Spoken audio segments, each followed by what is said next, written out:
کم نہیں کرنا بلکہ اس کو ختم کرنا ہے. اور ختم کرنے کا طریقہ یہ ہے کہ ہمارے پاس سوشل ڈسٹینسنگ, ہم خود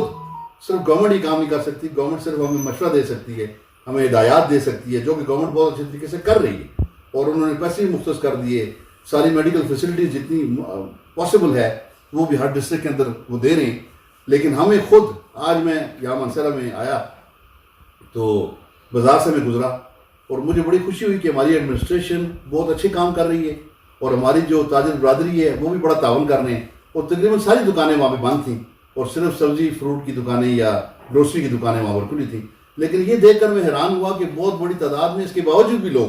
بازاروں میں پھر رہے ہیں, اور ویسے ہی بیٹھے ٹولیوں کی صورت میں ایک دوسرے سے گپ شپ لگا رہے ہیں. تو میری آپ سے گزارش ہوگی کہ مہربانی فرمائیں اور یوں بازاروں میں بغیر کسی وجہ کے نہ گھومیں, بلکہ اپنے گھروں میں واپس جائیں اور اپنے بچوں کا بھی خیال کریں اور اپنا بھی خیال کریں. تو سوشل ڈسٹینسنگ اس وقت ہمارا سب سے بڑا ذریعہ ہے اس کورونا سے بچنے کا. اب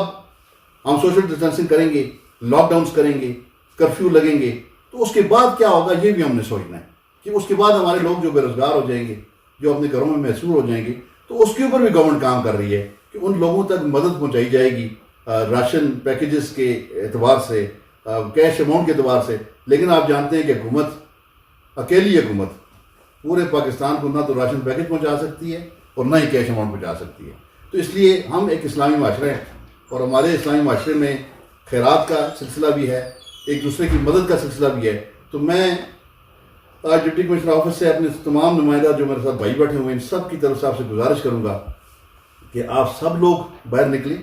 جو مغیر حضرات ہیں, اور آپ کے علاقے کے اندر جو بھی غریب لوگ ہیں, جن کی دیہڑی دار مزدوری تھی, جن کی ریڑیاں تھیں, جو کنسٹرکشن ورکر تھے, جن کی اب نوکری مزدوری ختم ہو چکی ہے, تو آپ نکلیں اور ان کی مدد کریں. اور میں نہیں سمجھتا کہ ہم زیادہ سے زیادہ حکومت کی طرف اس سلسلے میں دیکھیں گے, کیونکہ حکومت کتنے لوگوں کی مدد کر سکتی ہے, حکومت کے پاس کتنے ایک وسائل ہوں گے. تو اس سے بہتر کیا یہ نہیں ہے کہ ہم اپنے محلے میں,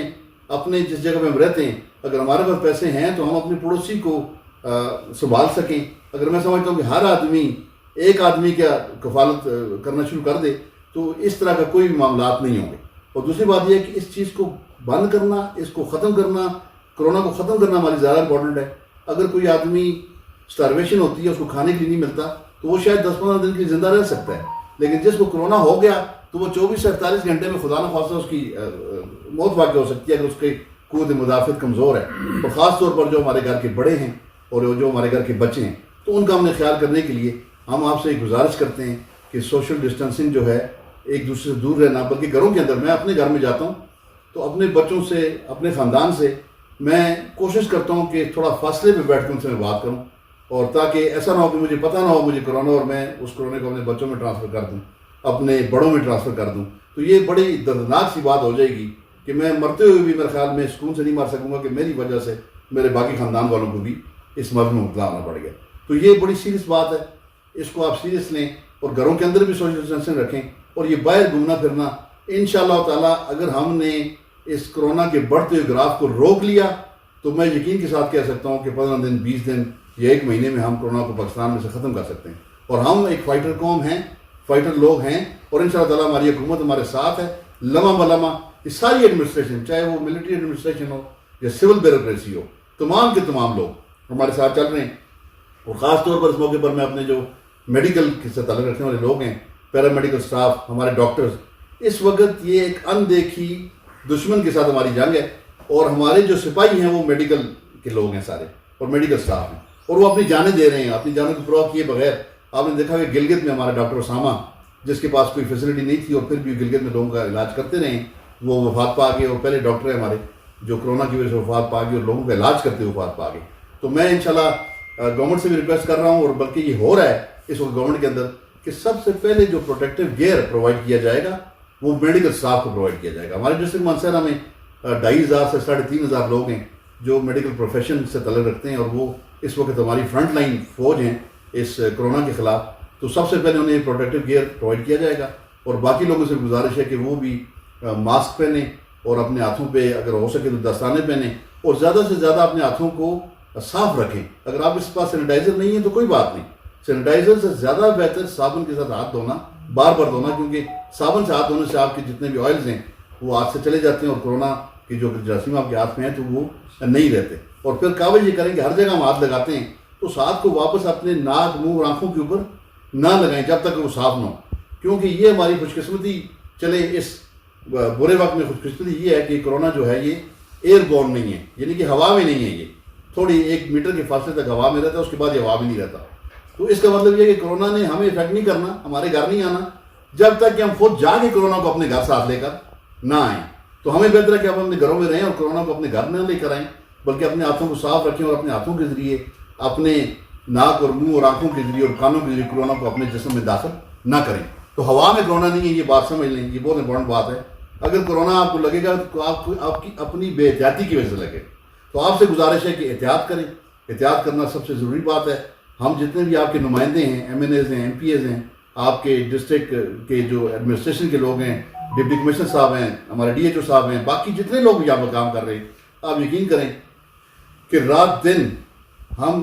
آپ کے لیے کام کریں گے انشاءاللہ تعالیٰ، اور ہر وقت ہم آپ کے ساتھ ہوں گے. آپ سے گزارش ہے کہ آپ ہمارا ساتھ دیں تاکہ ہم سارے مل کر اس کرونا جیسی وبا سے اپنی جان کو بچائیں. اور میری دعا ہے کہ اللہ کی ذات ہم پہ رحم فرمائے، اور یہ جو ایک عذاب، آسمانی عذاب میں کہتا ہوں ہمارے اوپر آیا ہے، تو اللہ کی ذات سے ہماری یہ التجا ہے کہ اللہ ہم پر رحم فرمائے. کیونکہ میرا یہ یقین ہے کہ اللہ ہی کی ذات بیماریاں پیدا بھی کرتی ہے، اور اللہ ہی کی ذات اس کے لیے شفا بھی پیدا کرتی ہے. تو اللہ کرے اس کے لیے شفا جلد پیدا ہو جائے اور ہم اس عذاب سے نکل جائیں. میں آپ لوگوں کا انتہائی شکریہ ادا کرتا ہوں، اور اس امید کے ساتھ کہ جتنی کاوش حکومت کر رہی ہے اس کو کامیاب کرنے کے لیے ہمیں آپ کا ساتھ ہر صورت میں چاہیے. بہت